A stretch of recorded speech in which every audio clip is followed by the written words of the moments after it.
For a while there, I felt like playing Call of Duty games was like catching the flu. Comes around once a year, you do your best to avoid it, but you end up catching it anyway. You feel horrible for the duration, then you finally get it out of your system after a week or so, and then you wait until the same thing happens again 12 months later. That's a healthy glow. Oh my god! And after the release of Modern Warfare's reboot back in 2019, I just kind of felt like I'd had enough of the series at that point, pretty much skipping over the last 2 games entirely. Not to mention being completely turned off by Warzone and its community of incredibly sweaty players. But then Modern Warfare 2 came around and started generating a bit of hype, and not only for its multiplayer, but also for its campaign, with the general buzz being that this thing was actually worth checking out. I think it's safe to say that the original Modern Warfare 2 campaign is one of, if not the best campaigns in the entire series, and the fact that it was lucky enough to come out before spoiler culture was that much of a thing on the internet definitely helped its impact. You had the missions set inside the Gulag, all those awesome chase sequences, Ramirez the one-man army, and of course the most infamous mission of all time. Remember, no Russian. Plus it just showed a really dark vision of what America might look like if World War III was ever a thing, and no other game had really done anything like that before. I guess my point is that after having played that, I kinda couldn't help myself with this one, and I just had to see what Infinity Ward had done with this reboot, in a bit of a combination of FOMO, but also just sheer interest. 3, 2, 1, entra! And you know what surprised me the most here was that this campaign is actually good. Really good. And I can't think of the last time I played one of these campaigns and was actually hooked from start to finish. Shadow 1, good effect on target, we're moving up. I mean, yeah, it's not perfect and it has a few things that weigh it down, but this is definitely the best the series has been in a while now. And as someone who finished the original Modern Warfare 2 a concerning amount of times, I was definitely picking up what Infinity Ward were putting down.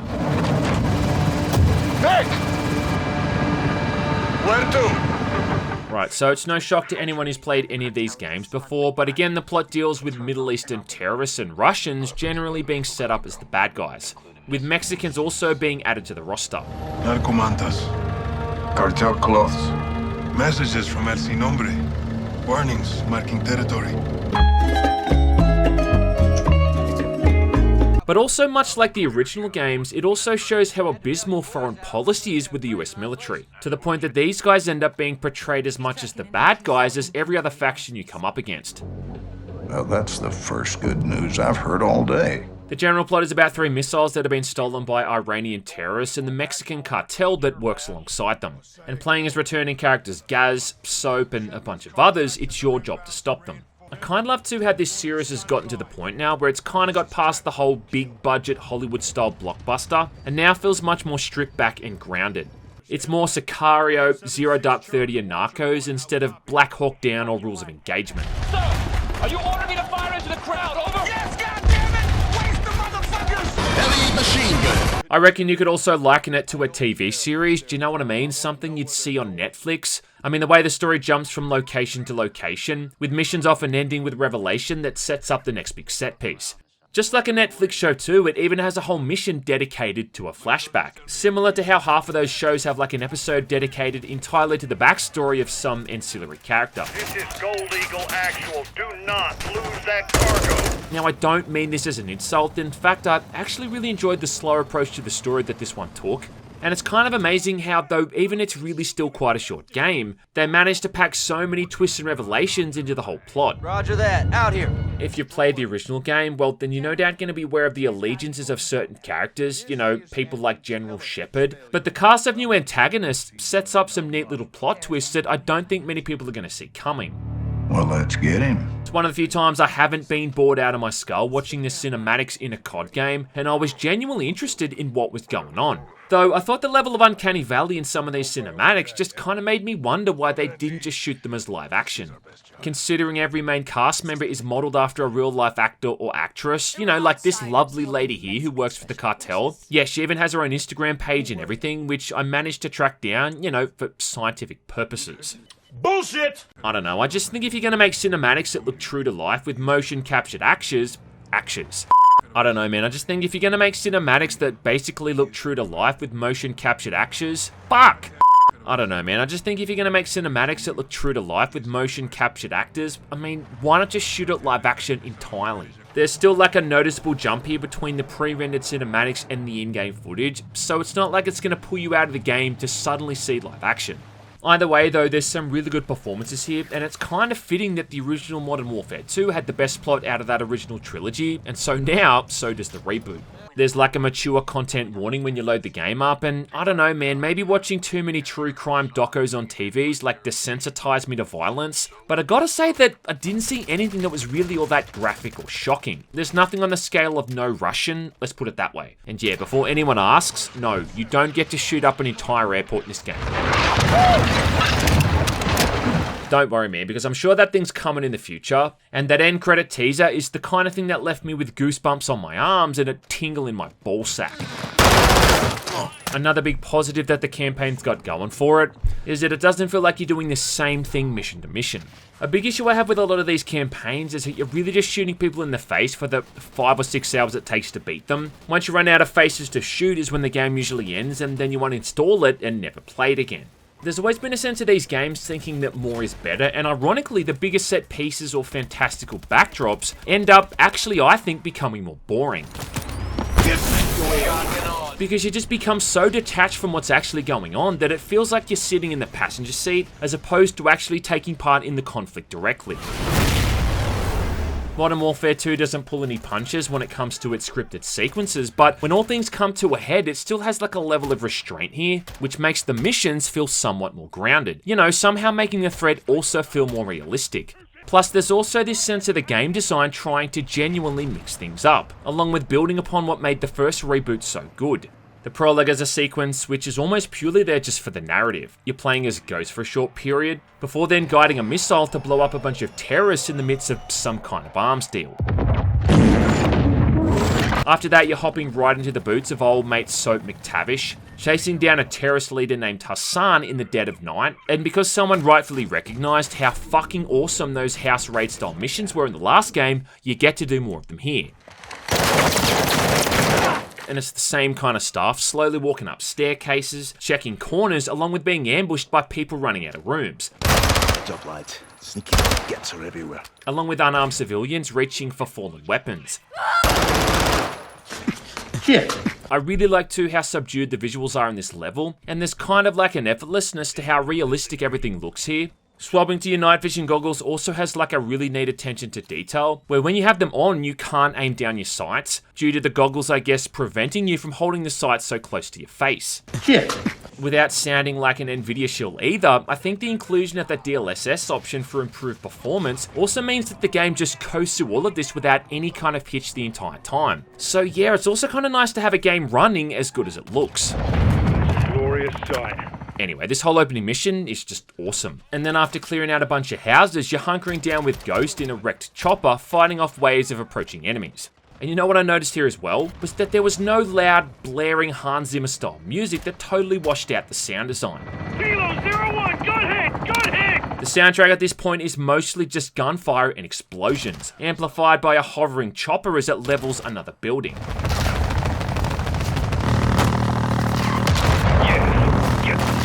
Now look, that's not to say that the old game's soundtrack was bad, because it wasn't, but it just goes to show again how different in tone this one feels to the original. This mission also introduces armored enemies, and yeah, get used to seeing these guys from here on in, because they're put in there with the normal enemies to really mess you up, and I think to prevent players from just running through the level.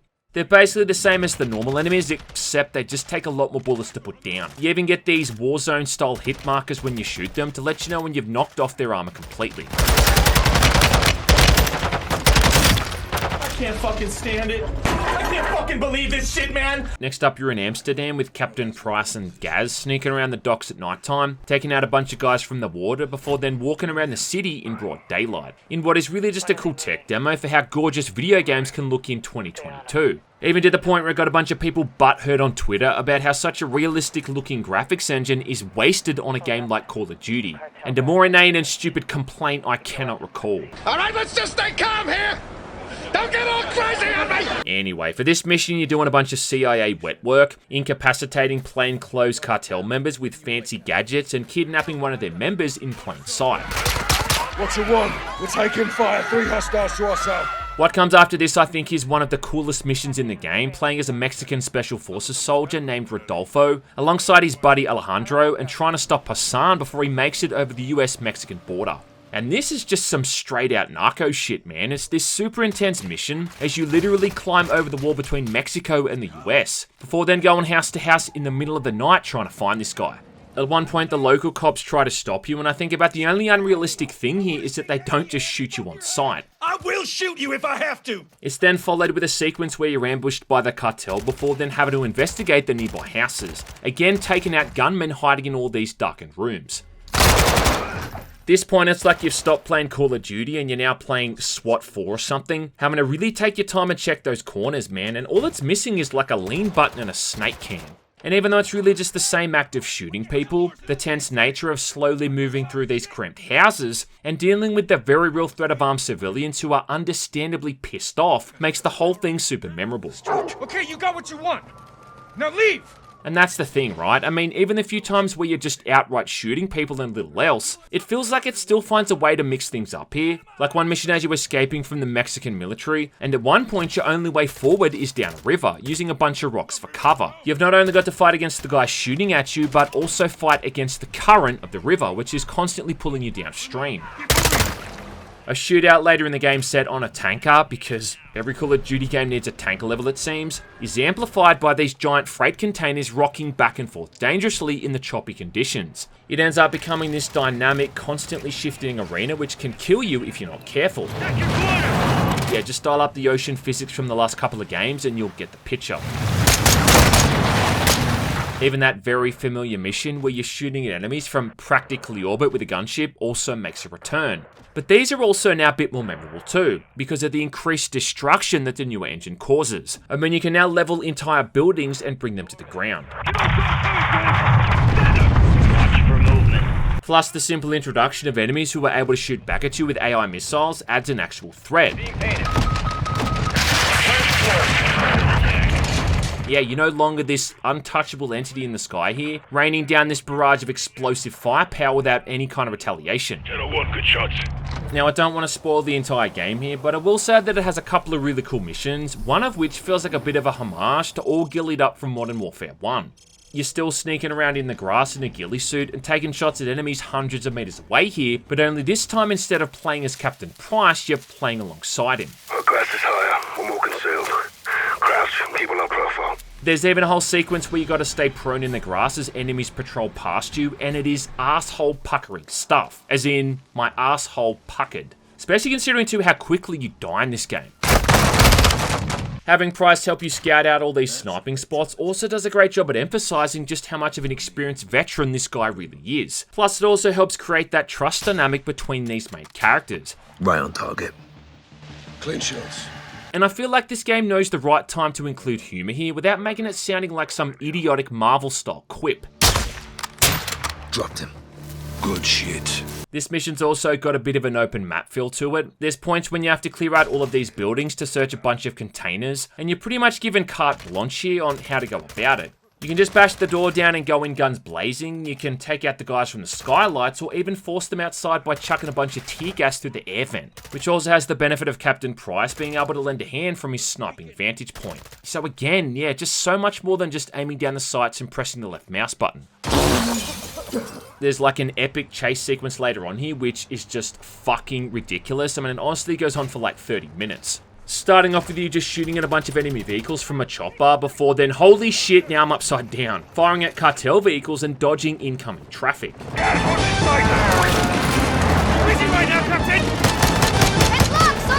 However though, I do think this sequence kind of overstays its welcome. After that initial shootout, you're then carjacking enemy vehicles, having to bail out of one and then jack another one when they start to get too damaged, and this does feel like it goes on for a bit too long here. What the hell's this? Deploying mines on the highway. At the point when you think it might be coming to an end, you're instead on the back of a truck with Captain Price, having to shoot at pursuing vehicles with a grenade launcher. Before then hijacking more vehicles to try to reach the front of the convoy, along with destroying explosive mines, explosive drones, and shooting countless gunmen along the way. After that, you still need to take out an armored APC, dodging its incoming gunfire before then finally getting to the front of the convoy and taking over that lead car. Jump across! But even still, it's not over, and you've got another shootout with a bunch more enemies.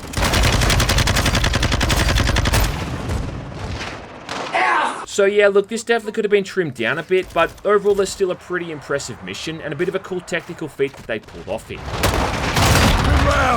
But the real highlight for me though was this stealth mission later on where you're playing Soap, moving around Mexico unarmed and wounded with no weapons, forced to go looking for household supplies to craft makeshift weapons. I am not even kidding. Look off a fan blade.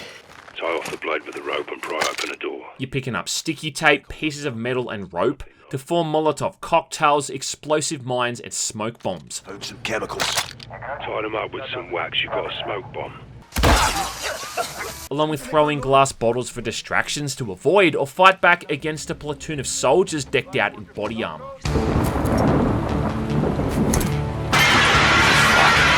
It's the last kind of thing you'd expect to see in a Call of Duty game, and I mean that as nothing but a compliment. For a series which really felt like it ran out of ideas, 6 games ago. What you got? Black powder. Nice. This could get interesting. This mission is again super tense, and the simple act of taking the gun away from a character who's normally a mass murdering badass gives the campaign again some much needed suspense. Now, you can kind of get away with being detected during this mission when you finally get your hands on some decent gear, but these enemies, they will still tear you in your asshole. And I can't even imagine trying to beat this thing on Veteran. It's also got some great banter between Soap and Ghost, as the optional dialogue choices during this mission open up some really funny interactions. Ghost, you missing a knife? Several. Think I found one. Killed the Shadow. Nice. Took his gun. Good work. Moving up in the world, Johnny. Which are good too, I think, because it makes that guy seem more human, considering for the rest of the game he's walking around in an outfit which no one ever seems to make a point of bringing up. Until this mission does. Mask. Take it off. Show my face. Yes, sir. Negative.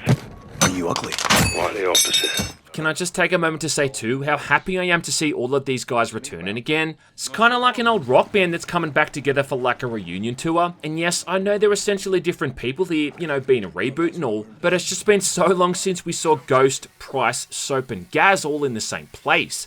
It really does feel like the boys are back in town. Good to see you, Captain. It's nice to see Ghost's abilities actually being built upon. In the original, it felt like his entire personality was just based off being someone with a cool looking mask. But now it's like they take the time to establish him as a badass and really cement his skill set. Shoot him. No, got something else in mind. And considering what's probably going to happen to the guy in the third game, if they follow the same plot, I doubt there's going to be any loose ends. I doubt that. Even old mate Nikolai shows up for like a brief second, and I'm almost kind of embarrassed to admit that I shouted out in excitement. Where to? In a way, it kind of makes me feel sorry for the new characters in this, do you know what I mean? Because it's like, as good as they are, can't hold a candle to the originals. That's kind of the downside, I guess, to having a feature alongside some of the best characters in an entire franchise. Do not lie to me. This campaign isn't without its faults though, and I gotta say sadly, I've actually had a fair few bugs along the way here. Nothing worth grabbing a pitchfork over, but still kind of disappointing considering the general quality of the rest of the game. For instance, I had one mission where after killing all the enemies, it wouldn't progress onward to the next area. The game just soft-locked, and if I tried to run ahead, I'd randomly get killed. And the only way I could fix this was by restarting the entire mission. During that stealth mission with Soap, I had a couple of times where I got seen through walls, which obviously isn't ideal in a stealth mission, especially when you're up against an armored Special Forces death squad. Later on during another stealth mission, for some reason I couldn't crouch or go prone, which again, as you can imagine, is a pretty big deal for a mission where you're not supposed to be seen. I also kind of questioned some of the difficulty spikes in this campaign, and there were so many instances when you get gunned down so quickly that I thought I might have somehow swapped over into the multiplayer mode without realizing it. I mean, the time to kill was so short here, I thought I'd been gunned down by someone equipped with a decked out submachine gun and a neon pink weapon skin.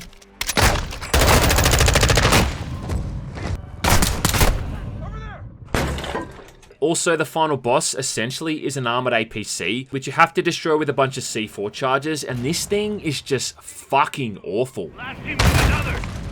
Seems even when you're not really in its line of sight, you still take damage. Plus it also has that old bullshit of spawning in enemies to attack you the whole time, which is super annoying, not to mention just kind of dated design. Knock that honor shit off, Johnny. I'll be sipping tequila. Keep in mind too that I was only playing through this on hardened. I kind of thought at one point that there was going to be the option for like a branching storyline like in Cold War or Black Ops 2. Because there's one point here when you're being interrogated and have to give a bunch of answers. And I kind of thought that if I gave the wrong answers, it might influence the events in the game differently. Only, yeah, nah, just get shot in the chest and have to tell the truth. Almost kind of felt like the game was making sure I'd been paying attention up until that point, asking me all these questions about certain characters and their roles. Who is your daddy and what does he do? Still though, I gotta say that I really struggle here to think of too many major things to bitch about, and I think the ultimate compliment I can give is that I finished it without checking my watch once. I think the fact I was able to get through this without ever really getting bored or questioning my life choices speaks volumes about how good it is. Considering over the last few years I've really become the most jaded COD fan out there. I mean, look man, I used to love the campaigns in their games. In fact, I played them for the campaign of the multiplayer. And I think some of those old campaigns, even as far as back as Call of Duty 2 and World of War, still hold up. The Modern Warfare series is definitely a product of its time now, but still worthy of all the praise they got. And despite being poster childs for the regenerating health fat of that era, they're still some of the best single player campaigns ever made. So you know what, I'm kind of glad in some way that this reboot can still hit a lot of those high notes and deliver where it needs to. Yeah, like I said, look, it's not perfect and you could pick the whole thing apart, but you know what, at the end of the day, it's pretty fucking fun, man. Fuck.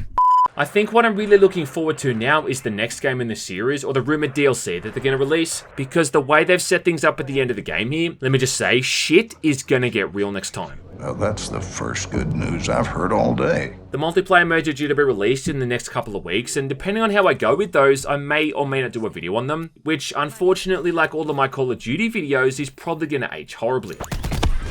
Schwacked.